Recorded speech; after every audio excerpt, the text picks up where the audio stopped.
Hello, what's up mga amigos? So good day, another e-bike na naman tayo. So ito magbubuo tayo ng e-bike na Commander white disc brake.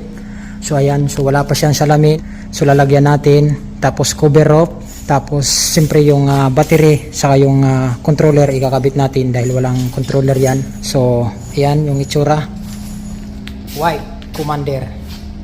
So bubuoyin namin yan para sa store 1 customer, balik cash payment ang kinuha ng customer natin. Bali ang cash payment natin dito ay 51,800 yung cash natin dito. So ayan yung unit. So update ko na lang kayo mga amigos pag nabuo na namin tong e-bike na Commander. Okay? Okay, so unang kinabit namin yung cover off. Yan. So unti-unti lang namin. Mamaya na yung salamin. So cover off muna. Tapos mamaya na yung controller para ma-check na lahat, o cover up muna ang unahin natin. Okay, so yan, ito natin battery 20 ampere ang i-connect natin dito sa Commander, no. So yan, naikabit na namin yung salamin, cover up, tapos yung controller na namin, tapos i-check na namin yan. Okay, check na namin yan mamaya yung aming e-bike. So yung kasama ko si Lloyd, yung pogi kong kasama. Okay, so yun mga amigos, malapit na namin mabuo yung e-bike. Ayan, kita nyo naman, mayroon na, kumpleto na yan. Salamin, cover up, wiper, yung battery natin. Ayan, kukunik natin yan. Okay?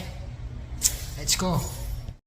Okay, so yung mga amigos, na kabit na namin yung controller. Ayan, kumpleto na, na-testing na namin. Pati yung mga ilaw, na-testing na namin to. Ready to customer na to. Ayan, ikutan natin. Yan ang itsura ng ating Commander. Ayan, kumpleto na. So walang labis, walang kulang, sakto lamang. Okay na, goods na. Oh, deliver na to customer. Okay na. Store 1. 5 minutes later. Ayun mga amigos, i-deliver na namin yung e-bike na Commander na white, no? Ayan, so ang nagda-drive si Lloyd. Yan. So, uy! May umarurot. So anong oras na? Ayan, naabot na kami ng alas 5. So, yun, nauna siya. Dala ko rin yung Commander na kulay red, yung service natin, no? So, yun. Ito yung tulay ng nabutas. Yan. So, update ko na lang kayo mga amigos pag nandun na kami sa store 1 ng SG Moto, no? Okay? 5 minutes later. Okay, so yung mga amigos, nandito na kami sa may Malabon, no? Sa may store 1, malapit na dito sa may bandang Global Oil. Nandito lang kasi yung store namin ng SG Moto.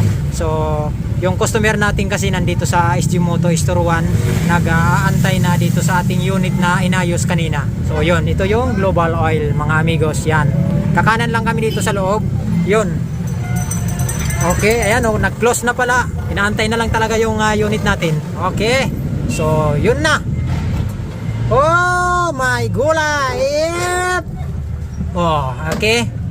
So, yan. Ito na yung unit natin. Close na. Kay time check tayo. Alas 5 na pasado. Ayan. Ito pala yung customer natin. Ayan, yung unit natin. Ayan, ha.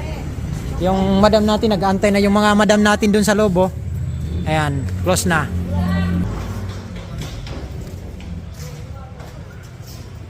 Let's go! Okay.